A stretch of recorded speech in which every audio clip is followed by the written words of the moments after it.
What is up, everybody? Talon here, and welcome back to the channel. This is going to be part 2 of our Extreme Makeover Rifle Edition.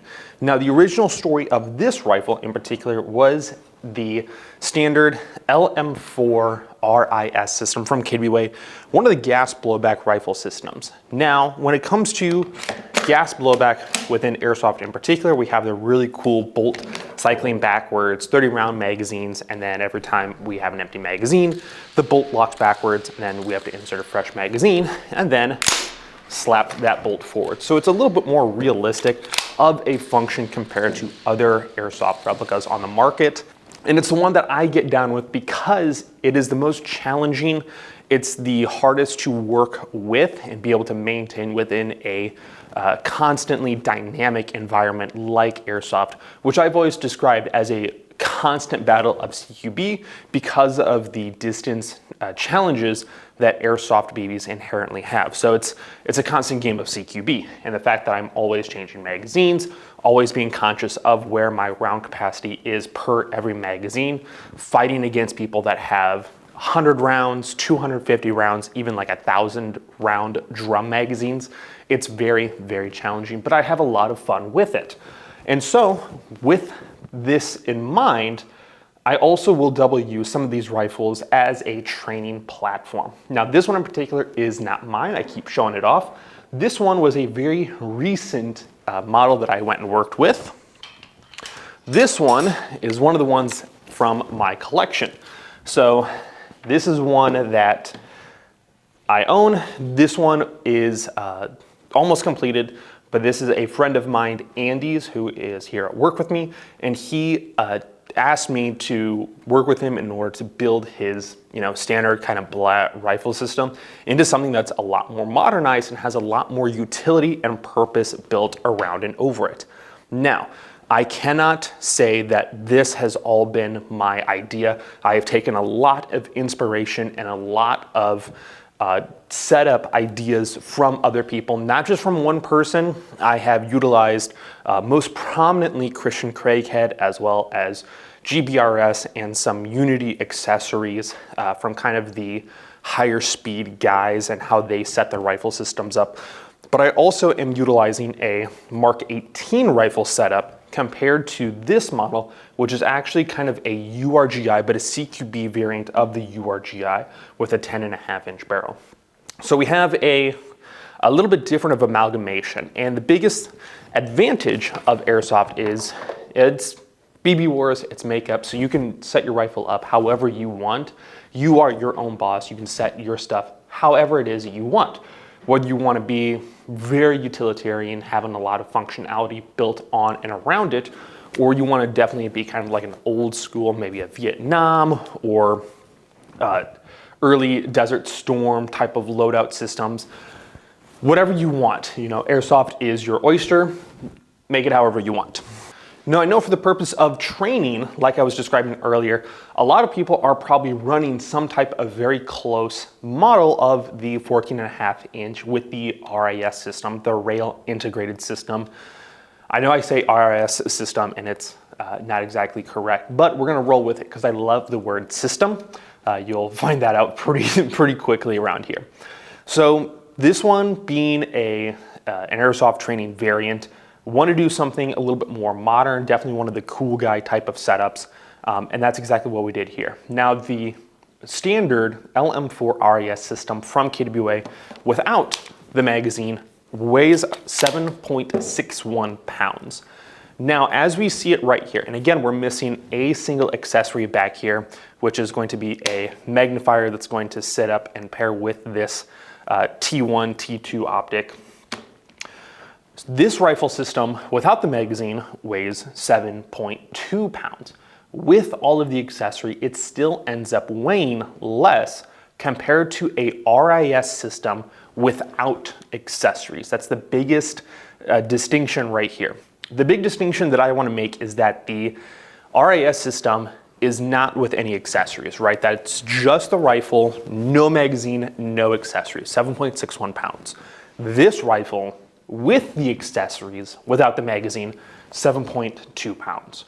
So this When we go with a shorter rail system, and especially something that's going to be an M-LOK variant with a shorter barrel system, it has less overall mass to it and less weight, so we can potentially play or at least have a better immersion for a longer period of time compared to if we go the other direction. And this is something we're seeing within the real firearm space as well, is this shift and this movement away from the heavier full quad rail type of system that we typically will see with very cool guy Mark 18 setups.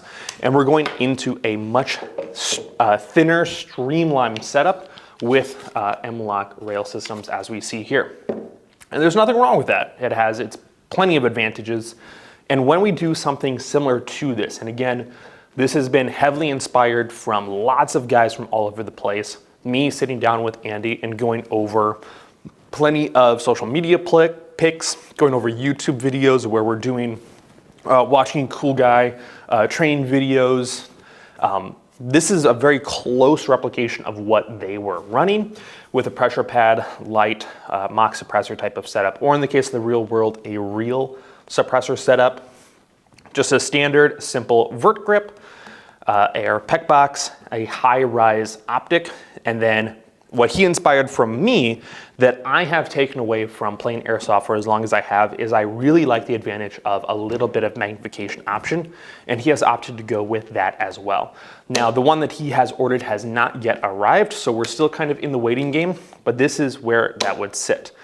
So it looks like it's very, very, very busy, but breaking it down, there's not actually a lot that's going on.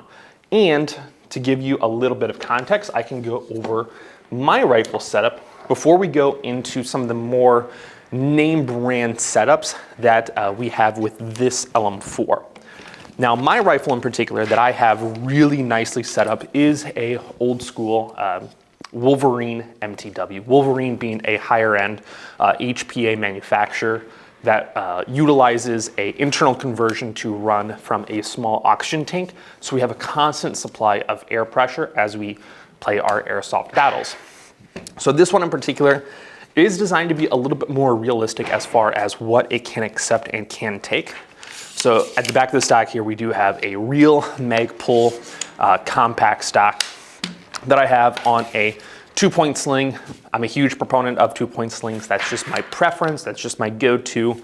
I originally started with a 1-point and just gravitated back into 2 points because, you know, they have their places. I do have a real Magpul pistol grip down here. This one in particular, you'll notice I do have hockey taped up, and there are some reasons for this. The hockey tape you'll see typically to tie down any type of loose cables that you'll see up on the handguard. On pistols, there are plenty of guys that will utilize that if their natural shooting stance with pistols are going to be for maybe a Glock versus a 1911 or SIGs that they might have been issued with. Their point of aim shifts ever so slightly with their biometric angles. So what they do is they put different hockey tape and they will apply pressure so it naturally will angle or intentionally angle that pistol higher up in your grip or even force you to shift your grip a little bit lower. So that's something that I've done here that I have modified. Now with this, it actually thickens the overall grip of my pistol grip, and it actually forces my hand a little bit higher up on that grip. So I have just a little bit easier of a time holding on to it, a little bit better of alignment if I need to do any type of quick grabs. And overall with that hockey tape, it's also a little bit smoother of a grip. Now the issue that I have found with this, and something that I will need to address at some point, is my sling point on the very back here by that buffer tube. They do get in the way as I start to articulate that grip in my hand or move my hand around that grip.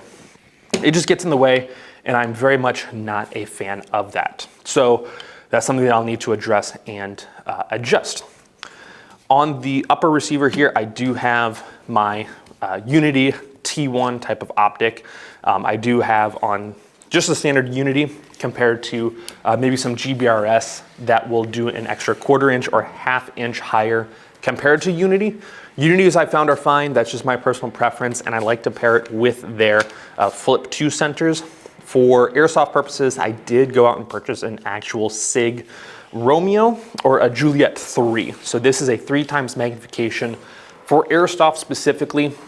Like I was saying, even though it's a constant game of CQB, maybe on inside one wood line, and then there's an open clearing, and then there's another wood line on the other side of that clearing.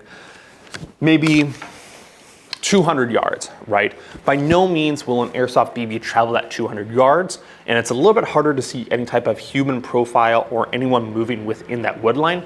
So what I want to do is I want to quick pop that 3 times up, get in a nice stable position, and just slowly scan that wood line looking for any type of movement or anything that would detect or tell me that there are people in that wood line, and then further try to identify if they are friendlies or foes.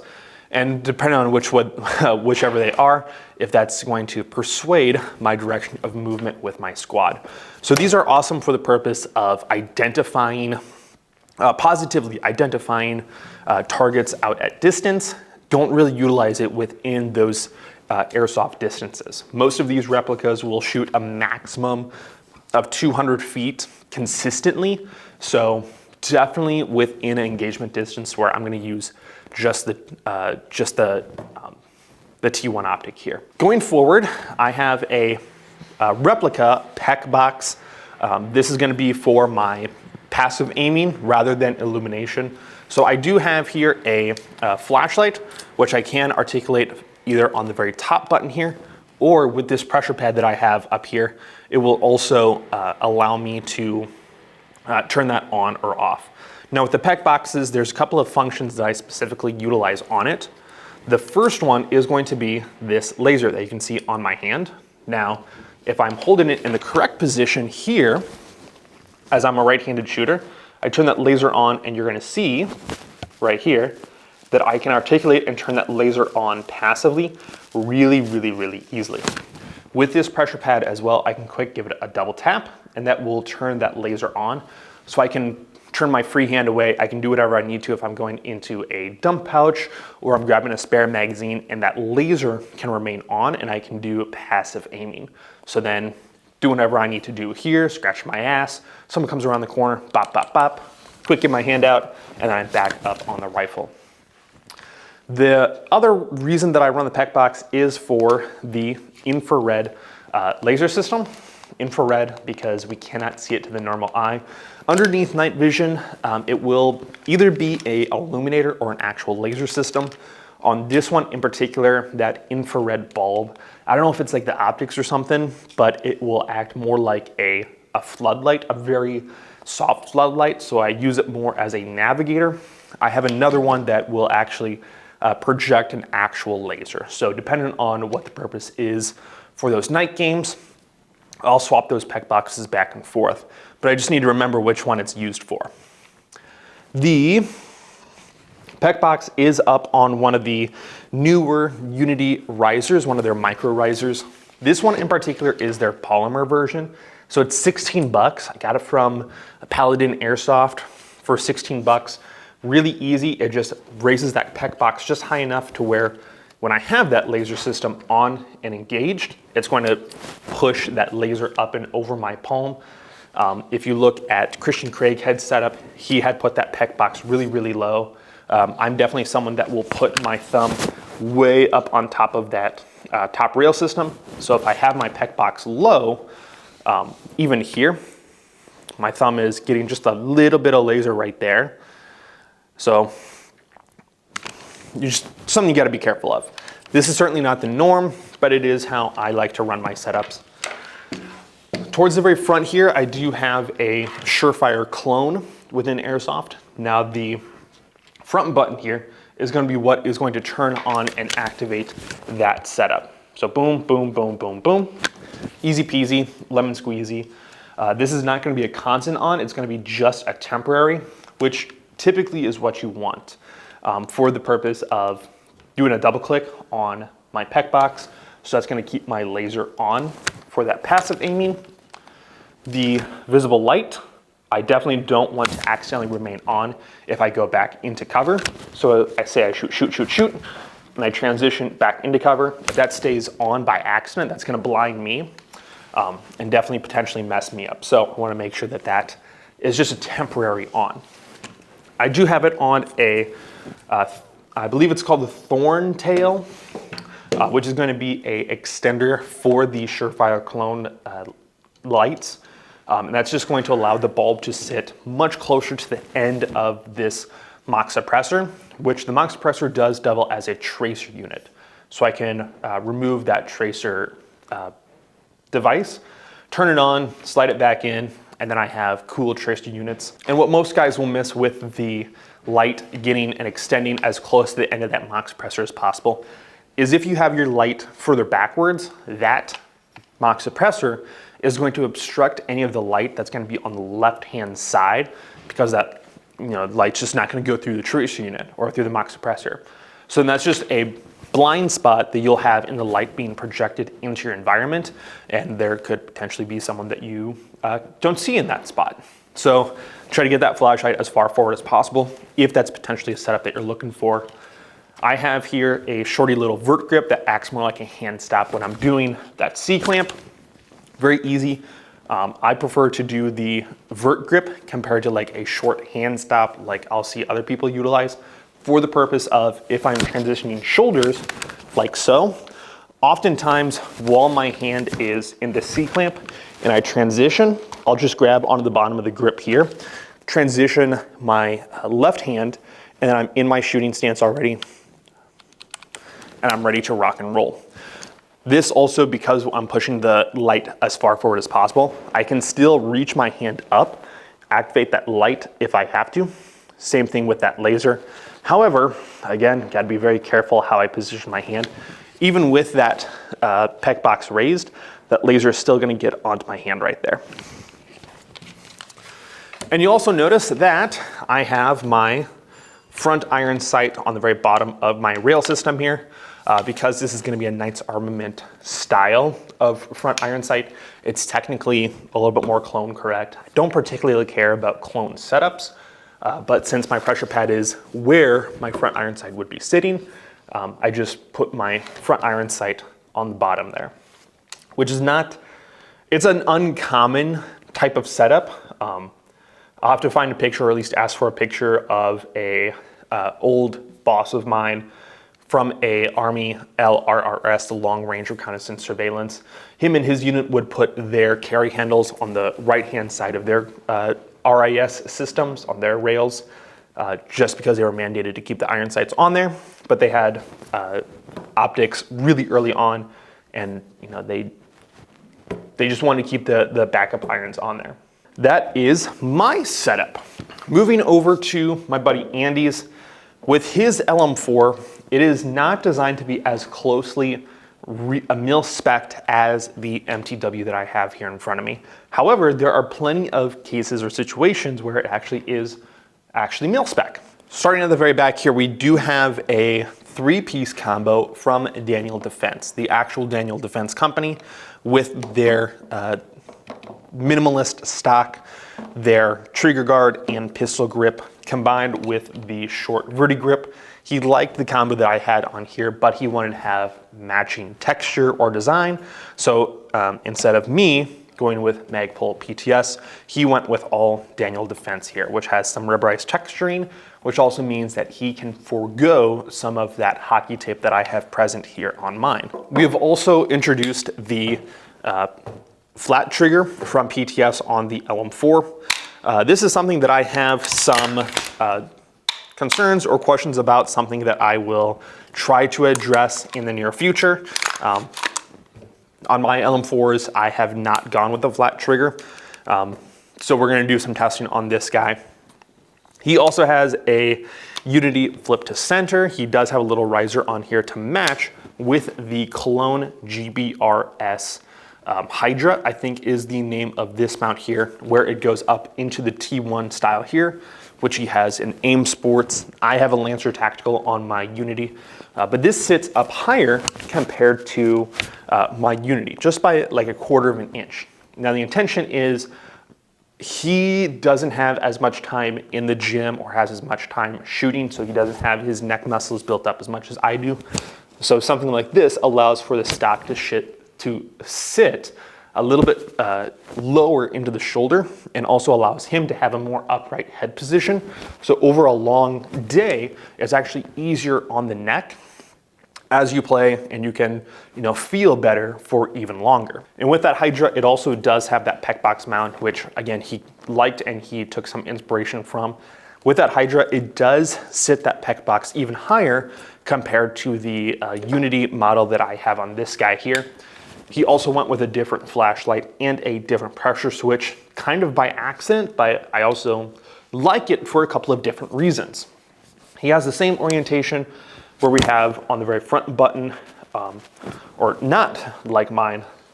On the front button of his is going to be that temporary on or off for his laser system.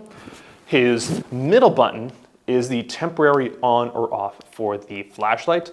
And the very back button, which we have positioned, and I made a point to suggest that that button be as far back as possible, so you have to shift your natural grip away. If you're C-clamping that handguard, shift that grip as far back as possible to turn that flashlight on so it's constant on. And then a quick press is going to turn that off. Now what's special about this is we went with a URGI clone of rail system, and this is not even the clone of the URGI. This is a CQB variant of the URGI. The Block 3 or Block 3.5 in the non-official nomenclature is what I've heard it referred to as. Very, very, very light, incredibly light. And it seems to be made of a very, very nice metal. Now this one in particular is from a company called Ditag. So I picked up one of their other handguard systems that was like for $70 or something, really, really inexpensive. And I was actually surprised at how well it fit onto the LM4 systems. And I actually quite like it a lot on my Shorty LM4 build. And it looks really nice on a CQB URGI setup. Paired with the Surefire clone flashlight, which does have an articulating head, so we can put it at that 3 o'clock position for whatever reason, or we can tuck it up into that little crevice at the 45 for the M-LOK system. What's really neat about this is that the top part of the handguard is picoting and everything else around it is going to be an M-LOK. So it makes for a very smooth, very slim type of handguard. And overall the profile, when compared side by side, my setup I think is a little bit bulkier, has a little bit more girth to it. It's a little bit thicker of a setup compared to his, which is significantly more streamlined. Different strokes for different folks. I like a little bit more girth to grab onto compared to him, which, he's got maybe some more preference towards something a little bit thinner. But again, to each their own. He does not have any type of backup iron sights, which is a-okay in the game of airsoft. You're typically not too far away from your vehicle if you need to replace any type of batteries. And again, it's kind of a CQB environment anyway. I feel if you run out of batteries in your optic, simply aiming anywhere on the inside of your optic housing is going to be generally where those BBs are going to go. So you can use that as a very good general guide for where that BB flight path is going to be. And he paired it up here with a Navrich mock suppressor. Not too bad. And it kind of has a, I think it's one of the Surefires that have the dimples on theirs. So overall, I think it's a pretty good fit. And again, this is the LM4 RIS, so it is a 14.5-inch barrel for the entire length of the rifle directly out of the box. With the KW ways, where that front iron sight post is, you can unscrew it, and now you have a 10-inch barrel. So you now have a CQB variant, which I think is pretty cool. You have that flexibility right out of the box. So we had an average mock suppressor. We kept the inner barrel, so it's 14.5 inches, and it's right there at the very end of my pinky, so it's sticking right at the end of that mock suppressor. He had a spare Navrich suppressor, put it on there, and it actually lines up pretty flush with the handguard there. So it kind of is a kind of integrated suppressor type of look compared to, I would say, a little bit more accurate of a Mark 18 setup, there's a little bit of barrel showing at the very end of that handguard. So again, it's one of those finer details when it comes to guys that like to get their stuff as close as possible. By happenstance, I happen to get everything pretty close, so it's a pretty close to a Mark 18 type of setup. This one, we got a pretty good assembly of parts, put it all together, and that's exactly what we got. I actually forgot one very important bit. I have here on the background the KWA Q10. This is the quad rail system that does have electric blowback. So this one is battery powered. It has a copper bolt that sits in the very back of the buffer tube, kind of similarly to a real AR platform. And so with every trigger pull, you have a power source that is replenishable, rechargeable, and it's going to give you a little bit of a kick, a little bit of motion every time you fire. And this one from KWA does feature an empty magazine detection system, so long as you utilize some of their MS-120 or MS-30 magazines. So you can swap those between 30 rounders or 120 rounders. 30 rounders are awesome for training. Again, you get the same type of base functionality, baseline functionality from what the LM4s offer and operate as. 30 rounds, bolt locks open. This one, same thing, 30 rounds, bolt holds open, where it's not going to allow you to fire, pull the magazine out, insert a fresh magazine, hit the bolt release, and then you're back to firing again. So from the baseline, if you don't want to spend the money on a gas blowback, they do have other options as well. Just had to quick throw that in there. Regardless of the accessory setup, one thing that I like about going with this type of setup, again, heavily inspired from more modern guys, definitely some higher speed type of operators, is by shifting some of those accessories backwards, it actually shifts the center of gravity, where the mass of those accessories are going to sit, it shifts them backwards. So a lot of that weight is now a lot more centralized on the rifle system, alleviating some extra weight on the very front here. Now, I do a lot more push-ups compared to probably a lot of other airsofters, so I can deal with the quad rail system and a little bit more length to my rifle setup compared to maybe someone who really enjoys that gas blowback realism that KWA LM4s present, but maybe don't have the freedom or the luxury to go and do as many push-ups as I do. So something like this with that URGI system, and again, with everything as we see it right here, 7.2 pounds. So very lightweight overall, and it allows people to get some time behind a pseudo realistic rifle system as far as operations and mechanics, and allows them to do any type of drills or movements that they would want to do in their backyard, in the garage, in the basement, whatever have you, having the freedom of very low cost as far as maintenance, ammunition, consumables, and having the freedom to do this wherever you want, legally speaking.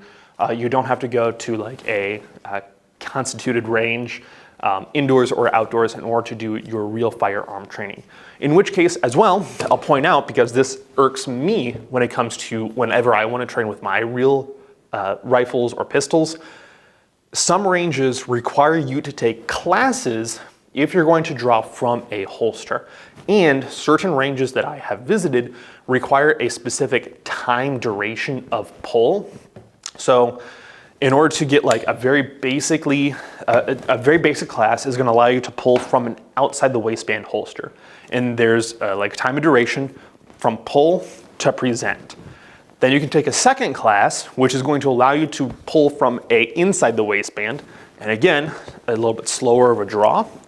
And then a third class will allow you, under very specific circumstances, to pull from outside the waistband or inside the waistband as quick as you can, right? Pull, present, pull, present. That is not super, super fun. Don't have the time nor the money to go and sit through all three classes. So I can just grab my airsoft replicas, go into the basement, put on some John Wick, and then just work on some holster pulls with my pistol, whether it be outside the waistband or inside the waistband. Same thing with rifles. I don't need to load any type of BBs up. I can just fill them with gas, and then I'm going through all the mechanics and all the motions that I would get from the range without having to go through the range, through all the classes, and spend all that money on the range and the classes and the ammunition, right? So there are some very specific benefits when it comes to getting a baseline of training. I'm not saying that these are going to take the place of training overall. To get someone started, to give someone the motion, to give someone the confidence and the capabilities, these are excellent base platforms that I am huge advocates for. And they look really cool and they feel really cool, and these are what a lot of real military guys, at least high-speed military guys, are running and operating with. So it's very cool to have that as a point of reference, right?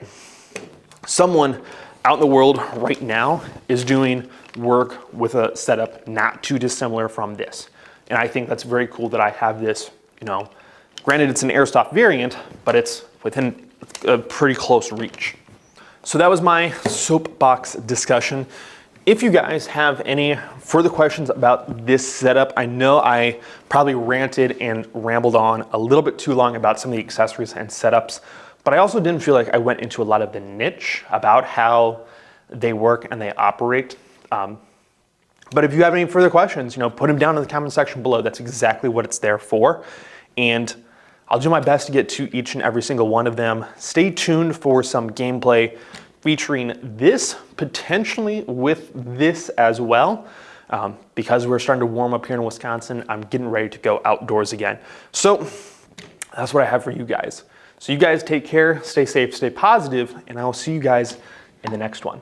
Take care.